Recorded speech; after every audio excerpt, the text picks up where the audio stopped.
Welcome back to another episode of Broke Up, Not Broken. I'm your host, Jamie Lima, and founder of Allegiant Divorce Solutions, where we help people prepare for, navigate, and recover financially from divorce. This podcast is your one-stop shop for mastering your life and your finances throughout the entire divorce process. Today's guest, Gail Showalter, is someone who's walked the road so many of you are on. Gail raised 3 children as a single mother, spent over 2 decades as an educator in both regular and special education, and later became a certified professional coach. She's the founder of Single Moms Empowered, a nonprofit supporting single mothers in earning degrees that lead to meaningful employment.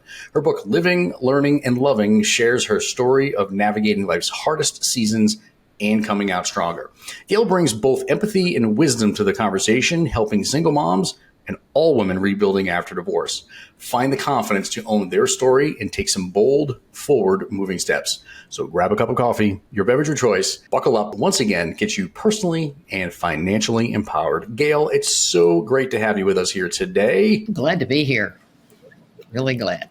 Yeah, so you've been run through the ringer in your life. It sounds like you've had all kinds of experiences with divorce and raising kids and being a single mom and managing the finances, which is all of the stuff that a lot of the people that we work with have to deal with themselves. And even if they're going through a divorce at the moment and they're not quite single yet, there will be a time in the future that they're going to have to handle that. And even some of the dads out there can probably benefit. The soon-to-be single dads can probably benefit from your message as well. But I know specifically you work with single women, and being raised by one myself, I can appreciate the work that you do, and thank you for doing it. So why don't you share a little bit about the work that you do, and we can go from there. Great. Yeah. I was single for 16 years, raising 3 kids, and those 3 kids were born in 37 months. So I don't recommend that. Ooh. But I mean, I had 3 babies in diapers. It was really something. So I had all of that. And then when the youngest one was 3 years old, their dad walked, and we were left with a lot to change, a lot of change. You know, the rug was pretty much pulled out from under us. And I did receive child support. And I will say there are so many women I work with who manage without any child support.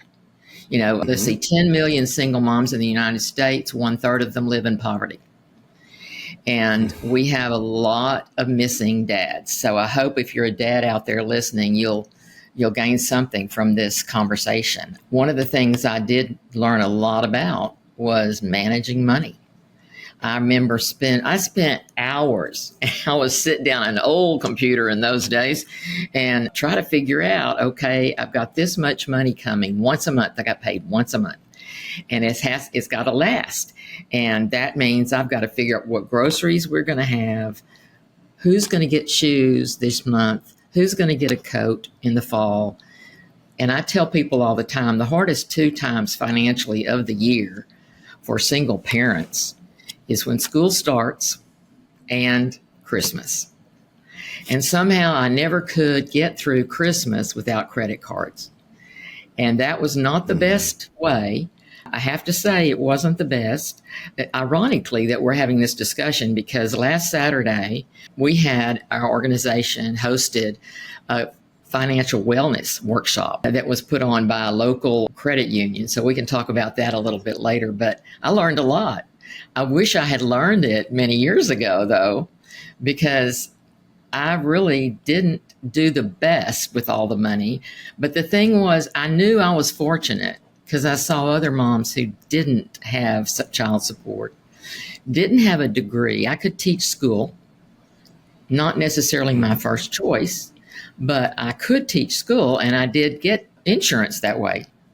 And I tell moms that, you know, if you can get insurance, that's a big plus. That's more of a big plus than necessarily the salary you're starting at. And so those are all things to consider. But for me, it was a hard walk. And there was a lot of debt that I had accumulated. I managed to knock it down, but it was really tough to do. Because with 3 kids, there's always somebody needing something, you know, and you feel kind of guilty, and you want them to be able to be in Little League, or you want them to take dance lessons or whatever. And so somehow or another, you sacrifice to make that happen.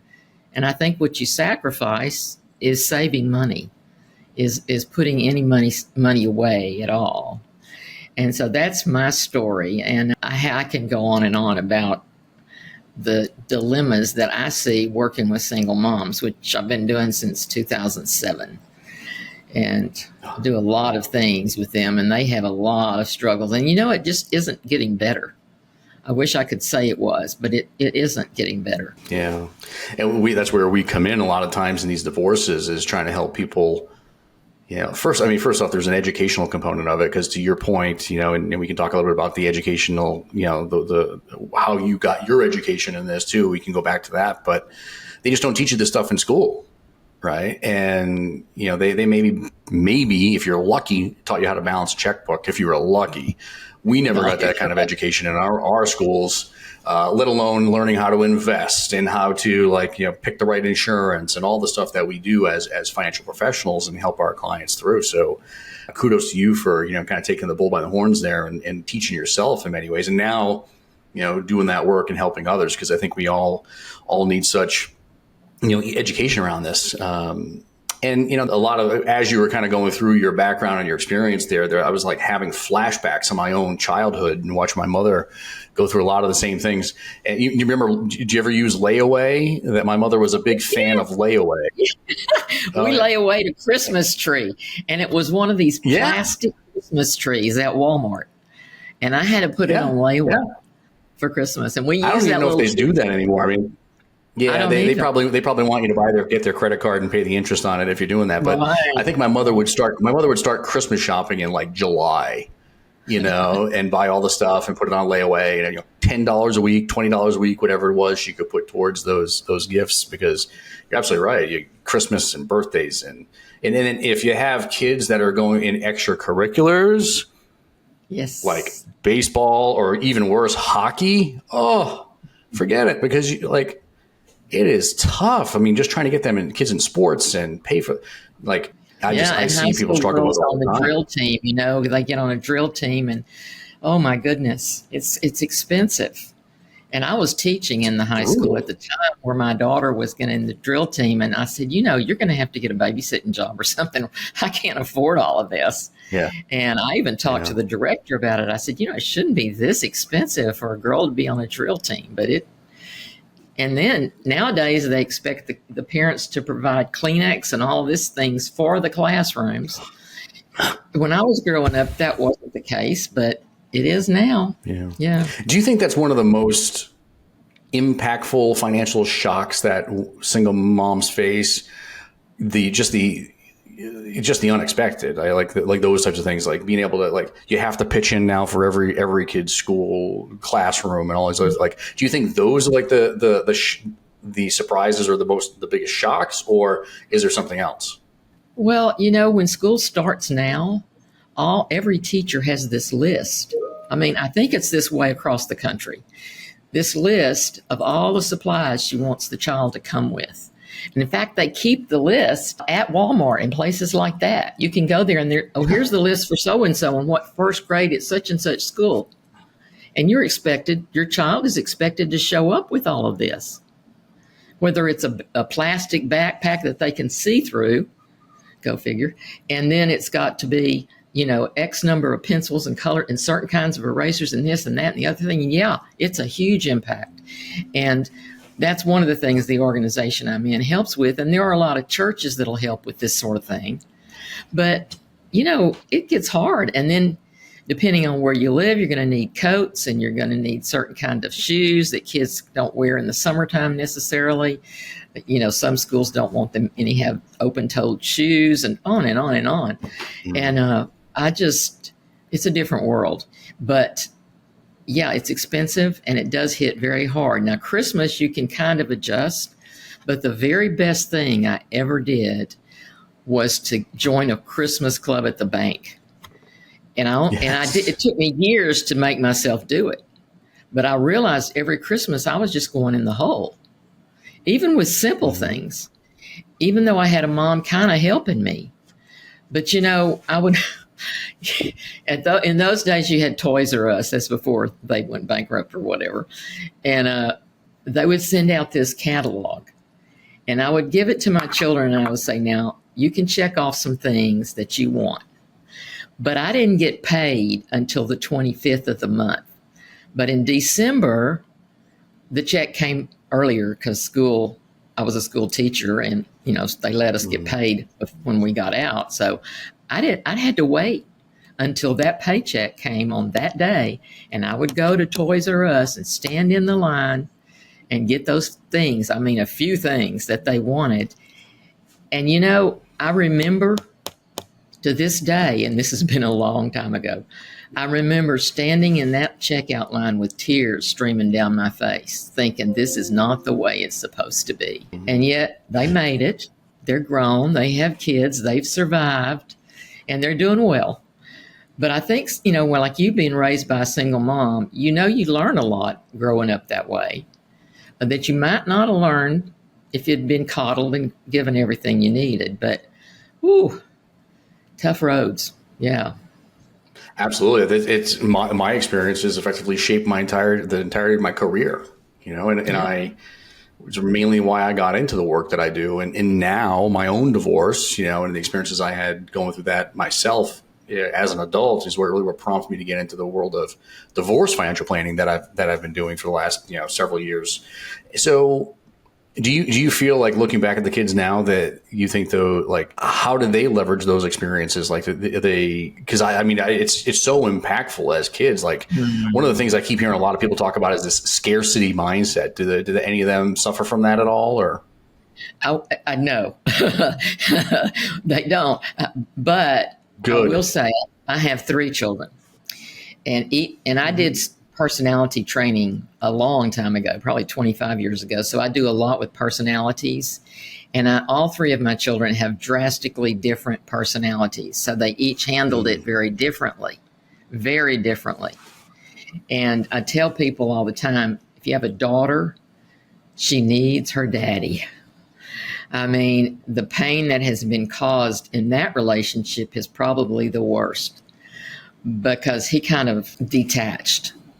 When he remarried, he just kind of detached from her. It was very difficult for many years.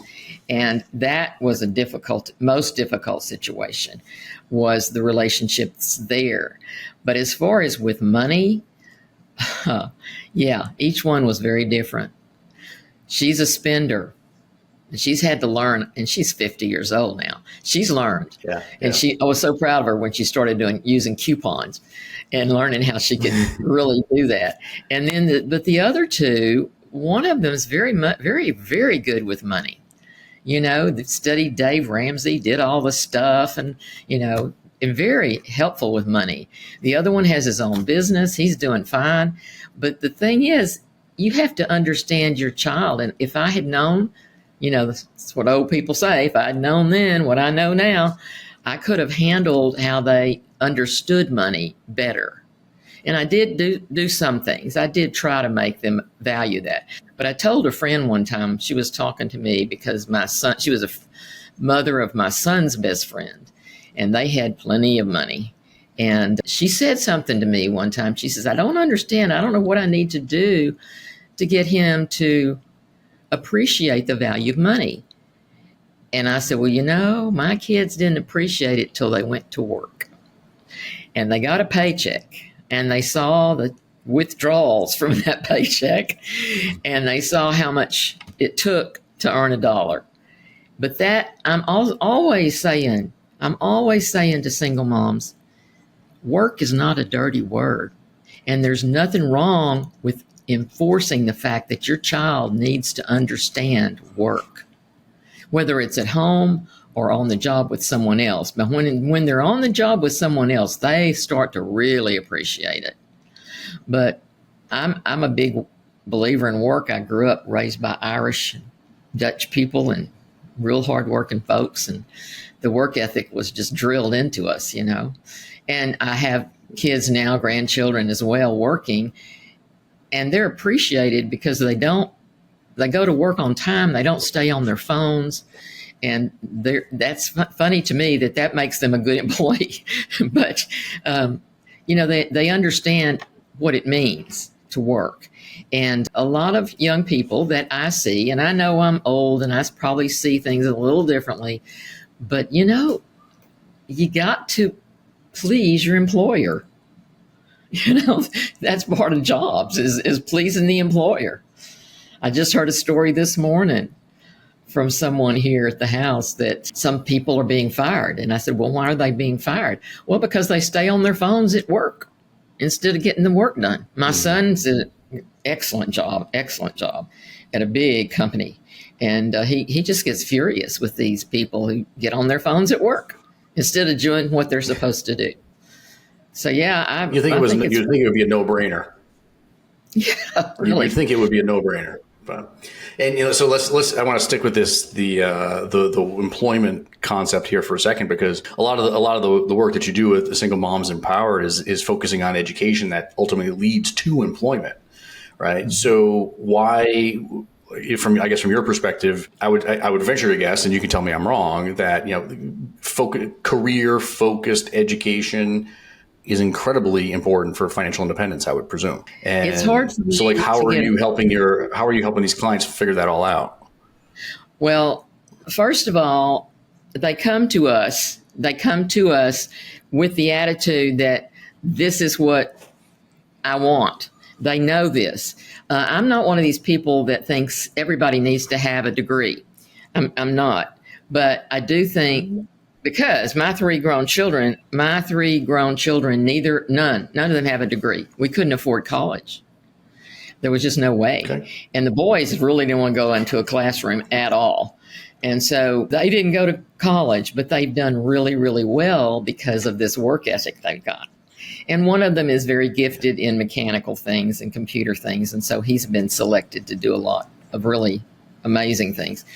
And so my husband has three grown children, and they aren't college graduates, but they're good employees. So no, I don't think you have to have that. However, I think for single women in the United States, it's still better for them if they have some sort of certificate or skill or degree that leads to employment. And that goes especially in the Black community, because the majority of the single moms, unfortunately, are Black women. I don't have the figures, but that is the majority. And we work with different races. It doesn't matter to us. In fact, you can see up here on the wall, I've got several pictures of our graduates. Now, what I want to say about this, though, is that the only women we pick are women that are motivated. They are already enrolling themselves. They already have a plan and a goal. We don't, anybody that comes to us that's just kind of wishy-washy, not real sure about what they want to do, we don't mess with that. But we haven't had any trouble finding women that are highly motivated. And it's a lot easier now because they can do some of this online. That's a whole lot easier for a single mom to do. And yet some of them will want to pick a career, or maybe nursing, for example. Registered nursing is a really tough college program to go through. Anyway, if you're a single mom, it's really tough. So our moms might go through a 2 or 3 year program to be an LVN, a licensed vocational nurse, which is a real good stepping stone, but there is a high demand for them. And we want them to get degrees, not like my degree was, speech and theater and all that, art. We don't want them to do that. We want them to get degrees where they can step right into the job market. And that's been what's happened with ours. It's been, radiology, nursing, some in business. We had one police officer. She trained for a few years. She's a police officer, a fantastic girl. And then we have some that are, one I know of that's a dental hygienist. So there are degrees out there that you can get in a few years, sometimes 2 years, that you can step right into a job. And that's what we want our women to do. And I'm talking to the United States here, I presume. So, there are colleges all over that offer these kinds of things. vocational, technical colleges. So these are degrees that are worth getting. A lot of, as I understand it, in fact, I just read in the newspaper this week, the people who are coming out of college right now with 4-year degrees are having a lot of trouble getting a job. So you go in, you get a liberal arts or a general studies degree, don't count on a job. You want to get a skill, something that people really are looking for. Yeah, I couldn't agree more. And what I'm seeing now, so a couple things. My wife is an RN. She's been a registered nurse for many, many years now. She's creeping up on 25 years of being an RN. And you're right, the education piece of it is very challenging, but she's had an amazing career. So if you're listening and that's the path you want to go down, you can commit to it and you can find a way to commit to it. I can tell you, first person that I've seen, I watched her career over the last 7 or 8 years, and it's been incredible to watch. And the one as you were kind of walking us through, and then you mentioned the people that come to you that are kind of wishy-washy, right? And about this whole and being dedicated to this, which I can appreciate. We want to work with people ourselves who are committed to this and committed to getting the help that they need. And because we meet with a lot of people, and some people are just like, you can tell right away that they're not going to be a fit for the work that you do. But do you feel like, is it a confidence thing? Is it because when you emerge from divorce or you're going through divorce, a lot of the women that we work with, I can tell that they feel a little bit, invisible. They're kind of depleted because this divorce just sucked the life out of them. So is it a confidence thing? And if it is a confidence thing, and that these people want the help, how do you get them over that? Because if you're stuck in survival mode, so to speak, it's really tough to focus on the future. If you can barely get through today, how can you plan for what life's going to be after a 3-year LVM program? Can you talk about that a little bit? Okay. Well, yes, I can talk about that. It took me 2 years to get back on my feet. I mean, the grief I was going through was just unbelievable. No one in my family had gone through this. I didn't have anybody close to me that I could, bare my soul to, really. And that's one thing you need when you're going through that kind of a trauma, is somebody you can lean on. You need a good counselor. And usually in any community, you will find there are counselors, maybe through a church, who are on a sliding scale, and you can afford it. Find a counselor if you're fresh in this experience. And yes, don't expect too much out of yourself. Understand that you've got to get through this. This is like grief for a lot of people. Now, not for all. Some of the moms I've worked with, they were needed to get out of that marriage. It was abusive. They needed to walk away, and they did, with the very clothes on their backs. So, there's different situations. But it does take your confidence away. I mean, you've birthed your children to this person, and he's gone. Well, what are you going to do? It took me a couple of years, and I knew I had to go to work, and I knew I had a teaching certificate, so I could go to work. I didn't want to do it. I didn't want to leave my babies, but I had to. So I went to work, and I wasn't the best. I was unhappy, and it took me a long time, like I said. But my big turning point was when I made a decision that if I was going to stay in this career, the only way to increase my salary now and into the future was if I got a higher level degree. And I actually gathered a lot of information, which I highly recommend women doing. And I went back to college. Now, I moved my children and myself. I must have been nuts. I moved my children and myself to Austin, 5 hours away. And I went to the University of Texas, Hook'em Horns, and I got my master's degree. It took 3 summers and a lot of effort, but I did it bit by bit. In fact, that was the first publication I ever got published in, was talking about this, going back to college as a single person. So I was real fortunate. UT had a program at the time for continuing education for older adults. Guess how old you had to be for this program? 23. To be an older student. Oh boy, was I 23? I was more like 33, I think. But anyway, I went back And I took one little step at a time. I mean, I had to take the GRE. I hadn't taken a standardized test in 18 years. I got through it. I got accepted. Then I had to find a place to live. Then I had a place for the kids. So what I did was just a leap of faith each step of the way. I didn't eat the whole enchilada at once. And I tell single mom this a lot. I said, you set a goal that's reasonable, but do your homework, do your research, and then take one bite at a time. And then see if the doors opened. My doors opened miraculously, I will have to say. But I did that, and that improved my income. And I thought maybe it would maybe give me a chance for a better job. And ultimately, what it did was it opened a door for me to be recruited to teach children who were blind in 2 school districts. So I ended up being a Braille. I had to go back to the University of Texas for this, but I did it, and it was probably the most blessing, honor I've ever had, teaching a kid to read Braille. And so it was hard as heck, but it was worth it. I still am communicating with these women that are now grown. And so what I'm saying to the listeners is, set a reasonable goal. Even though you don't feel confident, do something for yourself, for your future, that will help you to feel better about yourself. And it's okay. I mean, I was thinking this morning, is it okay for me to feel good about the degrees I've received? And I thought, you know what? It is. It's okay. It's okay for me to feel good about that. And I have gotten other certifications and various things, and it builds your confidence. But if you're going to sit back and wallow in self-pity, it's not going to work.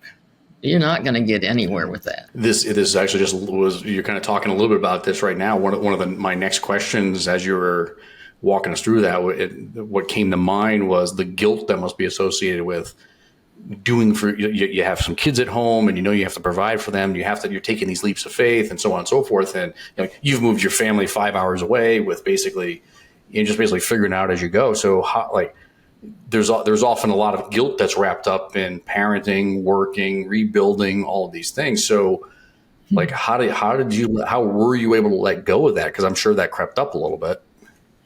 Well, that's a good question. Yes, it did. I treated it like it was an adventure. I said, we're going to go on this adventure. Now the kids were, maybe 10, 9, and 7. I mean, they were, like I said, they're real close together. So I said, this is an adventure. We're going to go on this adventure.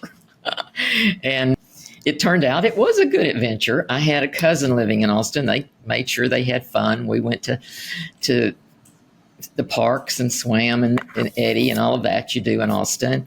And they met some friends and they got to play and do some things they might not have gotten to do if they had stayed at home. And they weren't quite old enough to really feel like they had been taken away from their friends. So that helped, because if they had been in their early teens, it would have been more difficult. But I will tell you this, they were whining and complaining at first. And so I had to rent mattresses for this little bedroom where they were in, so they'd have something to sleep on. And they were complaining and carrying on about this and that. And I said, what we're going to do? Tonight, I want you to name 3 things that happened today that you're happy about. And so, they're young enough that you can do that. And it worked. And so it got to where it was a plan. Every night we did that. And it changed their attitudes, just like they tell adults, start being grateful every night for something. And during the day, you start thinking of things you're going to be grateful for. And so they did that. And it worked. But like I said, they were at an age, a formative age, where you could do that. I don't know if I recommend the same thing for older kids, because these kids were put in daycare, and a good daycare. That was just a fluke that I was able to do that, because most of the time in Austin, the good daycares are blocked out for the summer, especially when you got 3 kids, not just 1 kid. But I was lucky. Yeah. And so, it was an adventure. It was an adventure. I mean, that's for sure. And it sounds like everybody got through it, which is nice to hear. And the work that you're doing is remarkable. I mean, I think there's so many more, so many more people out there should be doing the education of all this stuff, because apparently. There's not a lot of it out there. So you keep doing what you're doing. This is what I would consider I call the carte blanche segment of our conversation today before we wrap it up. Any questions I should have asked you that I didn't ask, or anything you want to share with the audience that we didn't cover today? Well, you might say how to get through day to day. And I think that each day, like I said, be thankful, but you need to have a calendar, and on each day you need to be planning, and you plan each dollar. You don't just let things go. There were times when I was exhausted. I know that feeling. And so if moms want to connect with me, they can do that. And if they have questions, even if there's someone in your area or in the States here, anywhere, that wants to start a nonprofit like this, I'd be very happy to talk to them about it. So mostly it's that. I have several topics that I cover on YouTube, but mostly I just advocate for single moms. It's just in my heart. I'm a passion about it.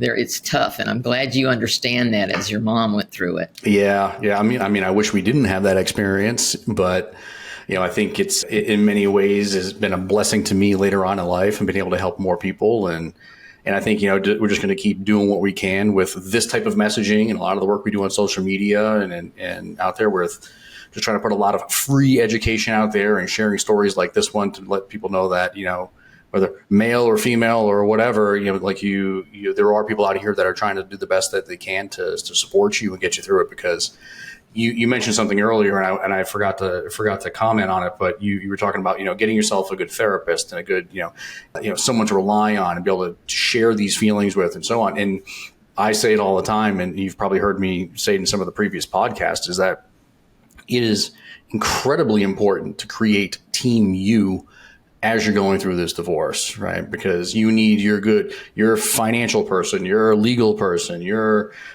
divorce coach, your therapist, whoever, your religious support groups, whatever it is that's going to work for you. I did not do that. I was not very good at that in my own divorce. And looking back, that's probably one of the bigger mistakes that I made, because I didn't put myself in a position to be open and get that support that I needed, which could have been powerful. You mentioned a team.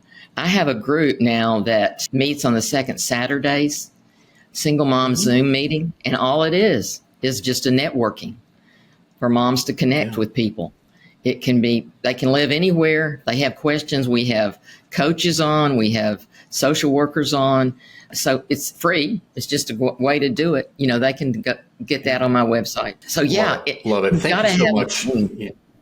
Yeah, you have to. You just can't go it alone. It's impossible. You need the support. So thank you, Gail. Thank you so much. I really appreciate your time today, your honesty, the heart that you shared with us, your hard-won wisdom, all of it. It's been a blessing to have you here today. Thank you for reminding us that rebuilding isn't just possible, but it's also powerful. And to learn more about Gail's work, visit her nonprofit, Single Moms Empowered, and check out her book, Living, Learning, Loving, available at Barnes & Noble and Amazon.